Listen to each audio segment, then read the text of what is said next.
umaasa ang COMELEC na mismong ang mga national candidate na ang magkukusang magpatanggal ng kanilang campaign materials na wala sa tamang sukat at lugar.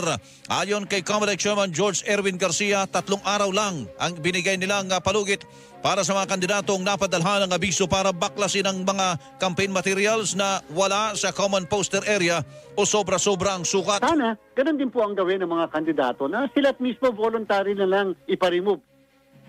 Samantala, abinado naman si Garcia na wala silang kapangyarihan na baklasin ang campaign materials na nakapaskil sa mga pribadong ari-arian kahit pag gaano ito kalaki. Batayan niya sa batas ay malalabag ang karapatan ng may-ari kung tatanggalin ng COMELEC ang mga ipinaskil na campaign materials sa isang private property. Sana, maunawaan po ng mga nakikinig nating mga kababayan na pag may makikita kasi sila na buong pader talaga namang tinagtad na ng mga campaign materials, hindi po namin maipatanggal kung meron pong pagsang-ayon yung mismo